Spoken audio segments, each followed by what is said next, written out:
Hallo ihr Lieben und herzlich willkommen zum zweiten Teil der Planung deines eigenen BDSM-Spielzimmers.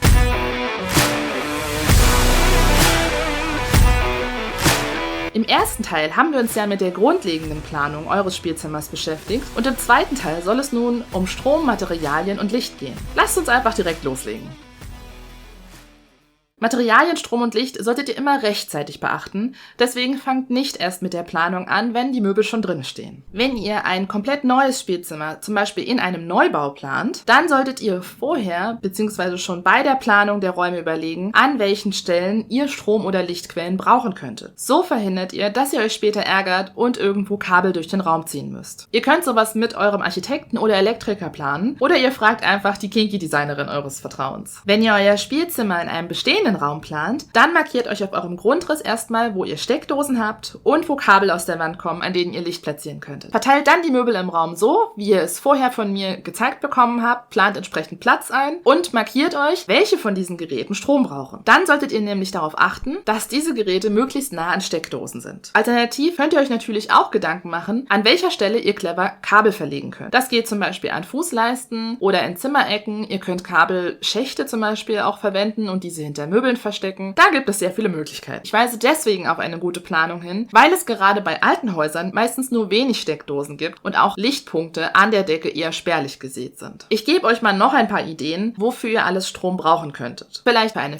Maschine, vielleicht habt ihr einen elektrisch verstellbaren Günststuhl, vielleicht habt ihr Toys, die Strom brauchen, zum Beispiel der Magic Wand, den gibt es auch mit Kabelanschluss. Ihr braucht vielleicht Strom- oder Heizquellen oder eine Lüftung, denn je nachdem, wenn ihr zum Beispiel im Keller plant oder in einer Garage, dann solltet ihr auf jeden Fall darauf achten, dass ihr eben auch Heiz- oder Kühlungselemente, aber vor allem auch Lüftungselemente drin habt. Denn gerade in einem Keller kann es sehr muffig werden, wenn man nicht auf die Lüftung achtet. Und in fensterlosen Räumen solltet ihr auch darauf achten, dass entsprechend eine Lüftung vorgesehen ist. Ansonsten könnt ihr Strom einplanen für Musik- und Videoanlagen. Vielleicht wollt ihr euch ein kleines Pornokino bei euch einrichten. Und natürlich solltet ihr auch Strom für einzelne Lichtquellen einplanen, wie zum Beispiel Stehlampen oder kleine Tischlampen. Wenn ihr an eine Steckdose, eine Mehrfachsteckdose anschließt und dort wiederum mehrere Geräte anschließen wollt, solltet ihr unbedingt darauf achten, wie viel Spannung die einzelnen Geräte haben, damit ihr die Steckdosen und diese Mehrfachsteckdosen nicht überlastet. Denn es geht bei allem immer um das Thema Sicherheit. Auch beim Licht solltet ihr euch ein paar mehr Gedanken machen.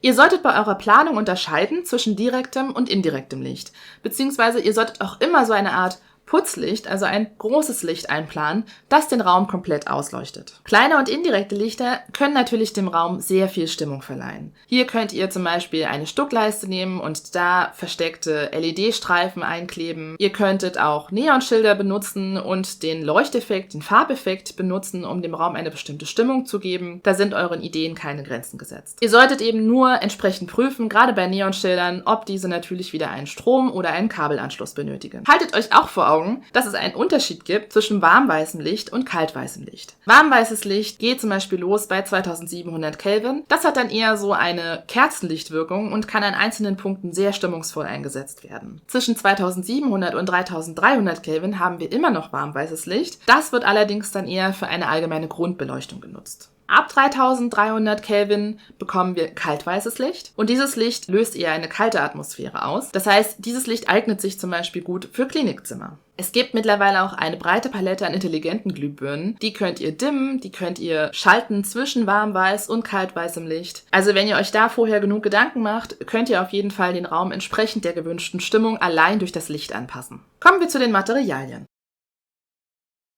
Auch bei den Materialien sind euch im Grunde keine Grenzen gesetzt. Ihr solltet nur 2 Fragen im Hinterkopf behalten. Wo wird es eingesetzt und wie oft muss es gereinigt werden? Hier schon mal der kleine Tipp vorneweg, dass ihr auf jeden Fall bei der Wahl der Materialien in eurem Spielzimmer auch mal etwas abweichen könnt von Raufasertapete und Laminat. Und übrigens gibt es bei den Wänden auch einen Faktor, der die Wahl eures Materials sehr stark beeinflussen kann, und das ist der Schall. Wenn ihr zum Beispiel nicht so aufgeschlossene Nachbarn habt oder einfach generell etwas mehr Ruhe in eurem Spielzimmer wollt, kann es sich durchaus anbieten, Akustikplatten an den Wänden anzubringen oder textile Oberflächen als Wandbelag zu wählen. Ich zeige euch hier mal ein paar Beispiele, was ihr verwenden könnt. Für einen leichten Akustikeffekt eignen sich auf jeden Fall einfach teppichartige bzw. textile Oberflächen, die den Schall leicht brechen und eben für eine leichte Dämmung des Raumes sorgen. Denn nicht jeder möchte direkt irgendwelche Akustikplatten an den Wänden anbringen. Dabei sind diese Akustikplatten, das möchte ich anmerken, meistens aber einfach aufzukleben und können auch ebenso leicht wieder entfernt werden. Und was Akustikplatten angeht, gibt es mittlerweile eine riesengroße Auswahl an Farben und Materialien. Also ob ihr dort Holz nehmen wollt oder irgendwelche Kunst-Leder-Varianten, es gibt alles Mögliche. Wenn ihr euch für eine textile Oberfläche auf euren Wänden entscheidet,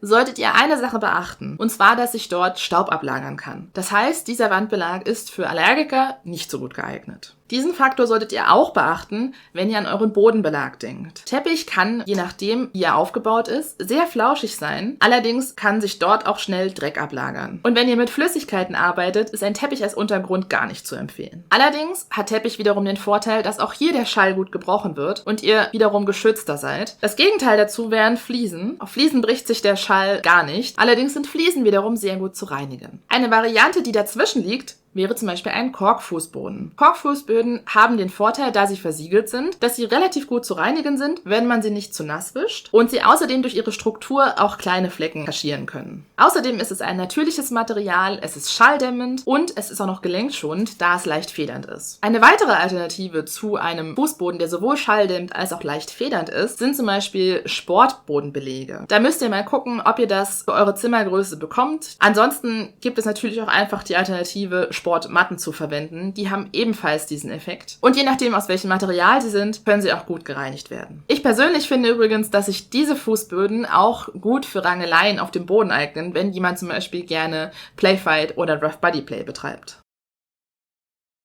Bei den Möbeln gibt es 3 Klassiker, was die Materialien angeht. Wir haben Holz, wir haben Metalle und wir haben Leder. Beim Holz habe ich es ja schon mal in einem vorherigen Video erwähnt, dass ihr darauf achten solltet, dass das Holz gut behandelt ist, beziehungsweise gut vorbehandelt ist, das heißt auch entsprechend versiegelt wurde. Nur dann lässt es sich auch gut reinigen und bleibt euch lange erhalten. Wenn ihr gerne Möbel mit Lederbezug nehmen wollt, solltet ihr darauf achten, dass ihr kein echtes Leder verwendet, denn dieses wird bei der Behandlung mit Alkohol beschädigt. Ihr könnt leicht alkoholhaltige Desinfektionsmittel benutzen, aber auf lange Sicht wird das dem Leder sehr schaden. Deswegen rate ich dazu, hier medizinisches Kunstleder zu verwenden, das darauf ausgelegt ist, regelmäßig mit Desinfektionsmittel behandelt zu werden. Bei Edelstahl und Metallen kann man relativ wenig falsch machen. Edelstahl lässt sich natürlich super gut reinigen, allerdings haben Metalle immer einen etwas kühlen Effekt und deswegen auch eine gewisse Wirkung auf die Raumstimmung. Egal was ihr nehmt und egal welches Licht und welches Material ihr wählt, ihr solltet euch vorher auf jeden Fall Gedanken machen. Ihr könnt euch für eine warme Stimmung entscheiden und natürliche Materialien wählen, dazu warm-weißes Licht. Oder ihr wählt eher eine eher klinikhafte Atmosphäre, wählt kaltweißes Licht und viele